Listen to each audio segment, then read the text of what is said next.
Hello students, how are you. आज हम पाठ 9 पढ़ेंगे जिसका नाम है पानी। इसकी पहली पाठ योजना का नाम है कविता का भाव और संसाधन के रूप में हमें पर्चियाँ चाहिए जिस पर कविता के अलग अलग काव्यांश लिखे होंगे। कार्यपत्र 1 चाहिए, वर्कबुक यानी आपकी 9.1 और मुख्य शब्द है प्यास, सफाई, पानी। बच्चों, इस पाठ योजना को पढ़ने के बाद आप लोग कविता के हर काव्यांश का मुख्य भाव समझते हुए कविता के बारे में बता पाएंगे। आज मैं आपको एक गाना सुनाती हूँ। जैसे प्यास लगे तो पिए पानी, नहाने धोने में भी पानी, साफ सफाई में भी पानी, पौधों में हम डाले पानी, जी ना पाए हम बिन पानी। इस गीत में किस बारे में बात की गई है? किसके बारे में बात की गई है? इस गीत में पानी के अलग अलग उपयोगों के बारे में बताया गया है कि पानी हमारे किस किस काम आता है। आज हम पानी कविता के हर काव्यांश का मुख्य भाव समझते हुए कविता के बारे में जानेंगे। पर्ची में लिखे काव्यांश को पढ़कर हर समूह को काव्यांश का मुख्य भाव उत्तर पुस्तिका में लिखना है और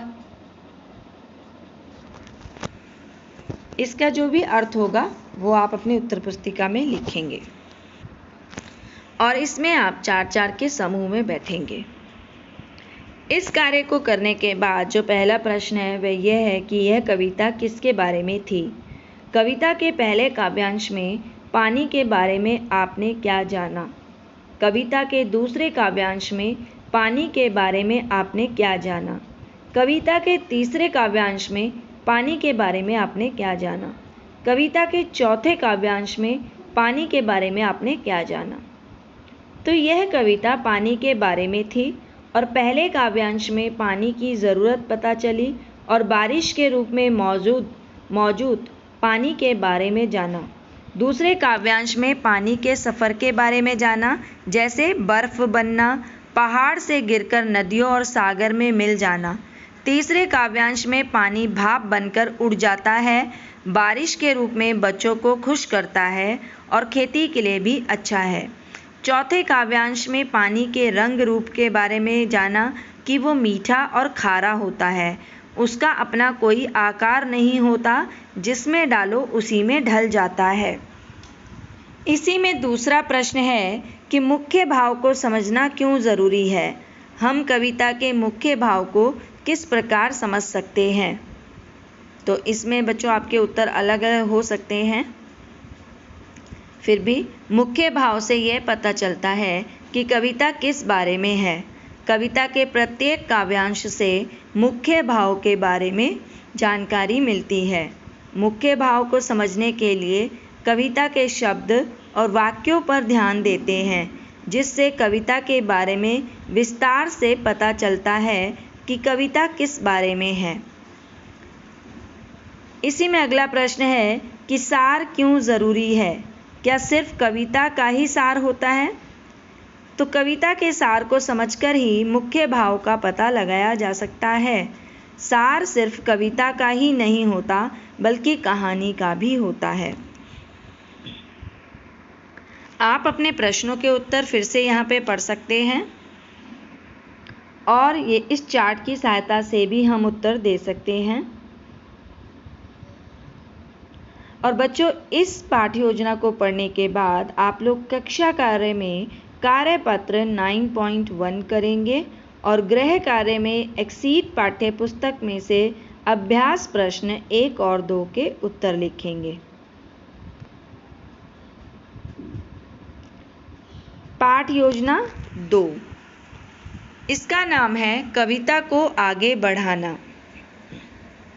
इसमें संसाधन के रूप में हमें पर्ची चाहिए जिस पर बचपन कविता लिखी हो। नन्हा सा प्यारा सा बचपन, जीवन का एक टुकड़ा बचपन, कभी रुआसा सा ये बचपन, रंगीली दुनिया का बचपन, पल पल याद आए ये बचपन, बीता है सुंदर सा बचपन।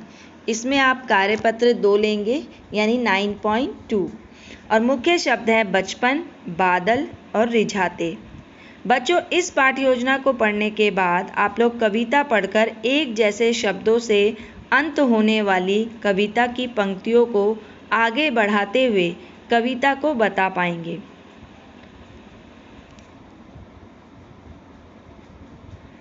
अब कविता को देखते हुए बच्चों देखो, आसमान में छाते बादल, सबको खूब रिझाते बादल, पानी भर भर लाते बादल, काले काले आते बादल।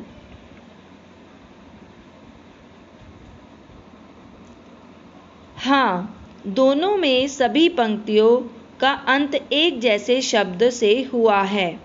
जैसे पानी कविता में पानी शब्द से अंत हुआ है, जबकि बादल गीत में बादल शब्द से अंत हुआ है। तो आज हम कविता पढ़कर एक जैसे शब्दों से अंत होने वाली कविता की पंक्तियों को आगे बढ़ाते हुए कविता को बता पाएंगे। पर्ची में लिखी जो कविता है बचपन, ध्यान से पढ़ेंगे और पंक्तियों के अंतिम हिस्सों पर गौर करने को कहेंगे। कविता को पढ़कर एक जैसे शब्दों से अंत करते हुए कविता की पंक्तियों को आगे बढ़ाइए और कविता की 2 या 3 पंक्तियां सोचकर उत्तर पुस्तिका में लिखें। इसमें आप समूह में बैठेंगे इस कार्य को करने के लिए। बच्चों, इस कार्य को करने के बाद जो पहला प्रश्न है वह यह है कि एक जैसे शब्दों से अंत होने वाली कविताओं में क्या खास बात होती है। कविता की पंक्तियों को इसी क्रम में आगे बढ़ाने के लिए हमें क्या क्या करना चाहिए। एक जैसे शब्दों से अंत होने वाली कविताओं में लय बनाना आसान होता है, क्योंकि हर पंक्ति के अंत में एक ही शब्द का प्रयोग बार बार होता है। कविता की आगे बढ़ाई गई पंक्तियों का मुख्य विषय वस्तु से संबंध होना जरूरी है। साथ ही कविता के अंत में उस शब्द का प्रयोग करना जरूरी है जिसका प्रयोग कविता के अंत में बार बार किया गया है। इसी में अगला प्रश्न है, क्या किसी कविता के अंत में आए एक जैसे शब्दों से मिलते जुलते अन्य शब्द भी होते हैं? उदाहरण दीजिए, इन्हें क्या कहते हैं? हाँ, कविता के अंत में आए एक जैसे शब्दों से मिलते जुलते शब्द होते हैं, जैसे बचपन, पचपन, बड़प्पन या पानी, नानी, रानी, कहानी आदि। इन्हें समान तुक वाले शब्द कहा जाता है। बच्चों, इस चार्ट की सहायता से भी आप अपने प्रश्नों के उत्तर दे सकते हैं। और इस पाठ्य योजना को पढ़ने के बाद आप लोग कक्षा कार्य में कार्यपत्र 9.2 करेंगे और गृह कार्य में एक्सीड पाठ्य पुस्तक में से अभ्यास प्रश्न 3 के उत्तर लिखेंगे। अब हम पाठ्य योजना 3 पढ़ेंगे, जिसका नाम है कविता में आए संकेत। इसके लिए कुछ पर्चियाँ जिस पर कुछ शब्द लिखे हों, जैसे रेल, बादल, पानी, मिट्टी, खिलौना आदि। और कार्यपत्र 9.3 मुख्य शब्द हैं बनता, गिरता, भुजाता। बच्चों, इस पाठ्य योजना को पढ़ने के बाद आप लोग कविता में आए संकेतों को पढ़कर विषय वस्तु के अलग अलग रूपों को पहचान पाएंगे। आज हम शब्दों का खेल खेलेंगे। आप घेरे में बैठेंगे और हम किसी डिब्बे या पात्र में कुछ पर्चियां रखेंगे जिसमें एक शब्द लिखा होगा, जैसे बादल, रेल, घर, दोस्त आदि। तो पर्ची पर लिखे शब्द को सुनकर आपके मन में जो पहला शब्द आएगा वो बताना है। जैसे रेल से छुट्टियों की यात्रा, परिवार के संग, कहीं बाहर जाना। तो पात्र से पर्ची उठाएंगे और उस पर लिखा शब्द पढ़ेंगे। तो आपके इसमें उत्तर अलग अलग हो सकते हैं, जैसे बादल सुनकर बारिश, बिजली, कीचड़, काला आसमान आदि शब्द मन में आए। तो तो आज हम आंखें बंद करके कविता को सुनेंगे। आप लोग आंखें बंद कर कर कविता को सुनेंगे और कविता को सुनकर मन में चित्र बनाएंगे। कविता सुनकर अपने मन में बनाए गए अलग अलग चित्रों के बारे में साथी को बताएंगे। कविता सुनने के बाद जिन शब्दों की मदद से आपके मन में चित्र बने उनको कविता में रेखांकित करेंगे और इसके लिए आप समूह में बैठेंगे यानी ग्रुप में। इस कार्य को करने के बाद जो पहला प्रश्न है वह यह है कि कविता को सुनते हुए आपके मन में कौन कौन से चित्र बने। तो कविता को सुनने के बाद मन में बादल से गिरता पानी, पहाड़ों से झरता पानी, नदी से प्यास बुझाता बच्चा, बर्फ से बनता पानी, चारों ओर सड़क पर पानी आदि चित्र बने। इसी में दूसरा प्रश्न है कि किसी कविता को सुनकर कौन कौन सी चीज़ें हमारे मन में चित्रों को बनाने में हमारी मदद करती हैं।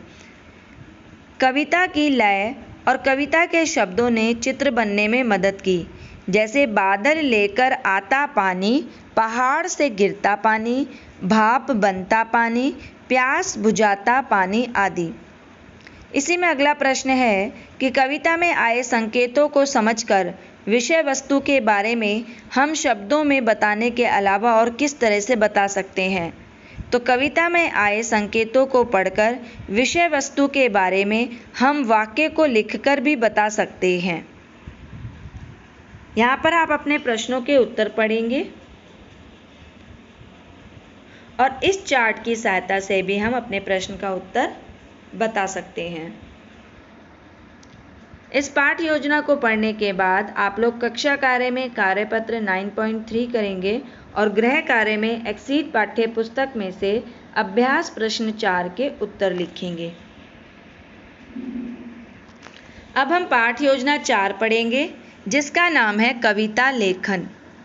इसके लिए हमारे पास पीली पर्ची होगी जिसमें समान तुक वाले शब्द लाल, बाल, खाल, गाल, छाल, टाल, डाल, ताल, थाल, जाल, दाल होंगे और नीली पर्ची में होंगे समान तुक वाले शब्दों से बनी 2 पंक्तियों की कविता, जैसे मगरमच्छ ने फेंका जाल, मछली ने भी समझी चाल।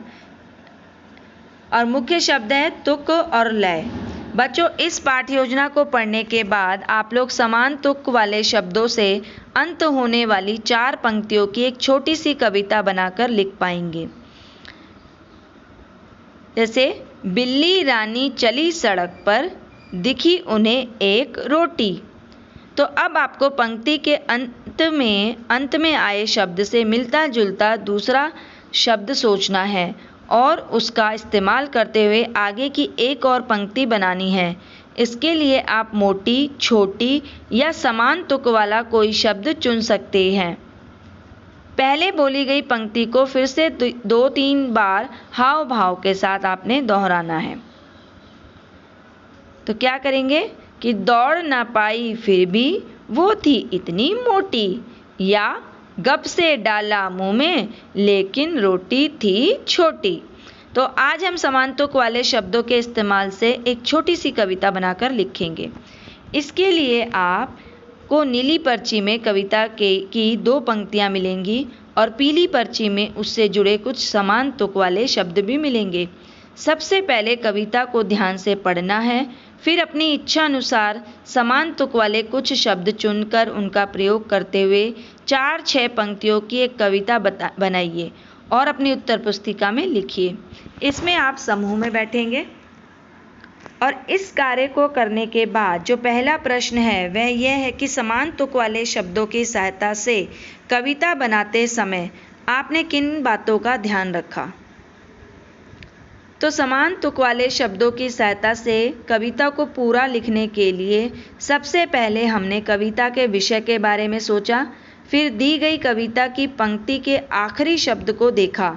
उसके बाद हमने समान तुक वाले उस शब्द के बारे में सोचा जो कविता की अगली पंक्ति के साथ जुड़े। साथ ही यह भी ध्यान रखा कि वह शब्द अर्थ के अनुसार कविता की अगली पंक्ति के साथ ठीक लगे और गाया जा सके। इसी में दूसरा प्रश्न है, क्या हम जांच सूची द्वारा कविता की जांच कर सकते हैं? जांच सूची में किन बिंदुओं की मदद से हम किसी कविता की जांच कर सकते हैं? हाँ, विषय वस्तु से जुड़े समान तुक वाले शब्द पता हों, कविता की पंक्तियाँ छोटी हों, विषय का ज्ञान हो ताकि उसके बारे में कविता बनाई जा सके, कविता में लय होनी चाहिए। आप अपने प्रश्नों के उत्तर फिर से यहाँ पे पढ़ सकते हैं और इस चार्ट की सहायता से भी हम प्रश्न के उत्तर को लिख सकते हैं। और बच्चों, कक्षा कार्य में कार्यपत्र 9.4 करेंगे और गृह कार्य में एक्सीड पाठ्य पुस्तक में से अभ्यास प्रश्न 5, 6, 7 के उत्तर लिखेंगे। Thank you.